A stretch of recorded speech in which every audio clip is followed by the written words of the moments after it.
네, 머스트노 5입니다. 장전에 알아야 할 5가지 소식 함께 알아보고 가도록 하겠습니다.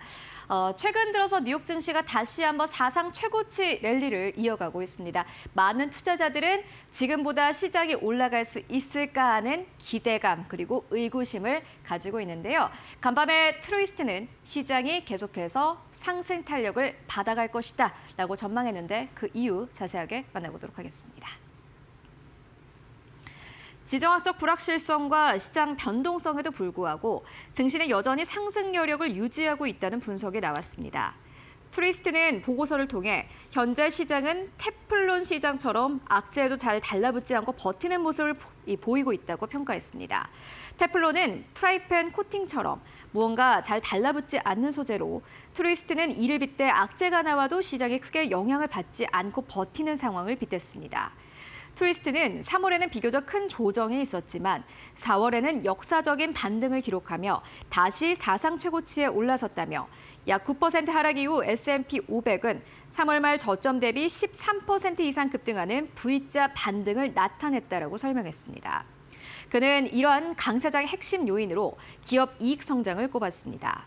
트루이스트는 이 모든 상황에도 시장이 상승하는 이유는 세 단어로 설명할 수 있다며 바로 이익, 그리고 또 이익이라고 강조했습니다. 네, 연이어서 기업들이 호실적을 발표하면서 이 시장은 다시 한번 사상 최고치를 경신하고 있습니다. 결국에는 시장을 떠받드는 것은 기업이 아닐까 하는 생각이 듭니다. 이어서 두 번째 뉴스로 넘어가 보시죠. 네, 오늘 이 소식을 빼놓을 수 없을 것 같습니다. 오늘 한국 시장에 가장 크게 영향을 줄 뉴스 중 하나가 될 것 같은데요.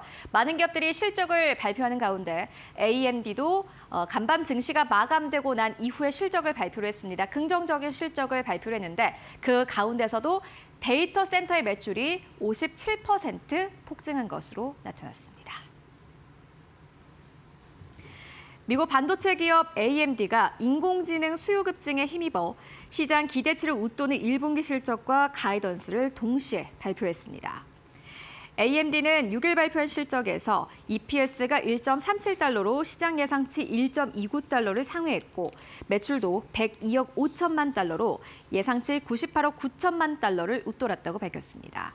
매출은 지난해 동기 대비 38% 성장했습니다.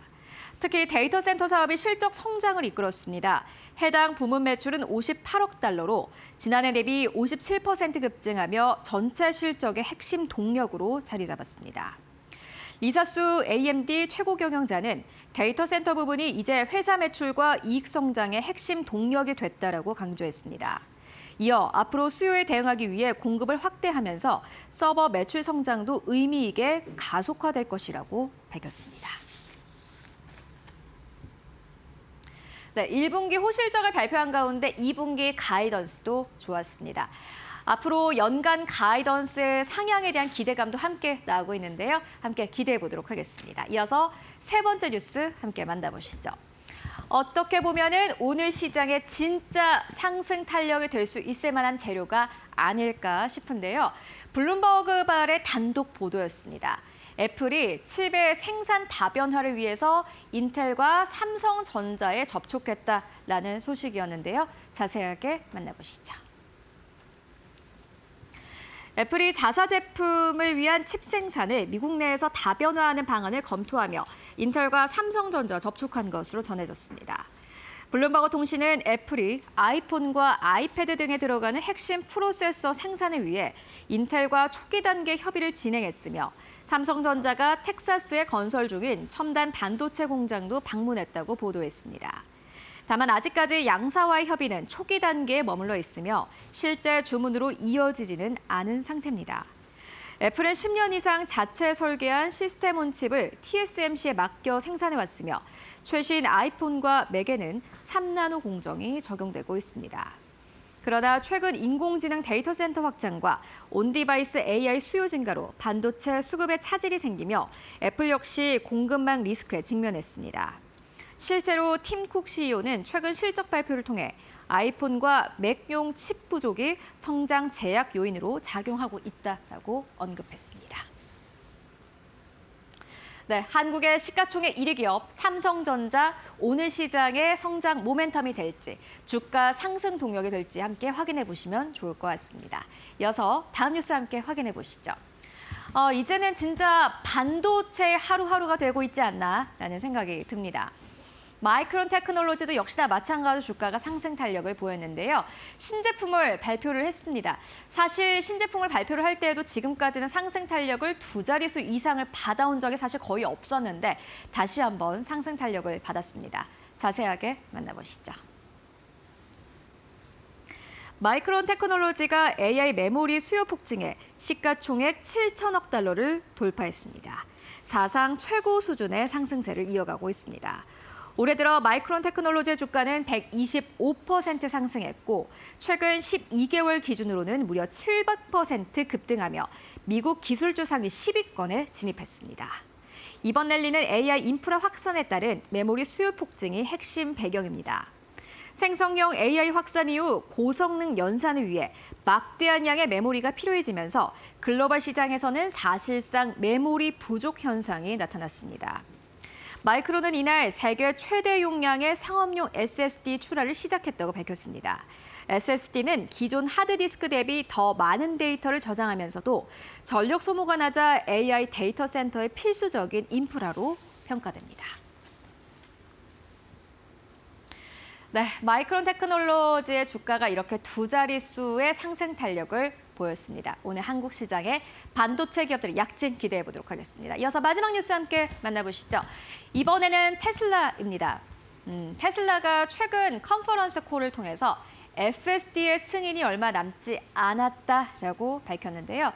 그런데 실상은 달랐던 것 같습니다. 로이터 통신의 보도가 있었는데요. 자세하게 만나보시죠.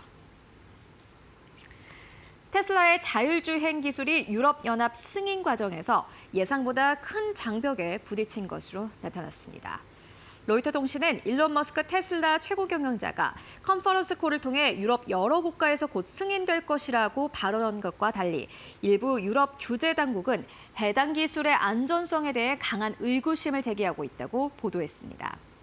테슬라의 FSD 시스템은 지난 4월 네덜란드 도로교통당국의 승인을 받았으며 현재 EU 차원의 추가 승인 절차가 진행 중입니다. 관련 사안은 5일 핵심 위원회에서 논의됐습니다. 하지만 네덜란드, 스웨덴, 핀란드, 덴마크, 노르웨이 등 주요 국가 규제 당국 간 이메일에서는 해당 기술에 대한 우려가 다수 제기된 것으로 확인됐습니다.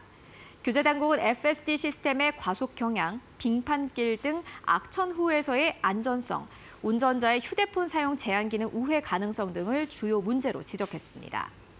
EU 차원의 승인을 위해서는 회원국 55% 이상과 전체 인구의 65% 이상을 대표하는 찬성이 필요합니다. 다음 회의는 7월과 10월에 열릴 전망입니다.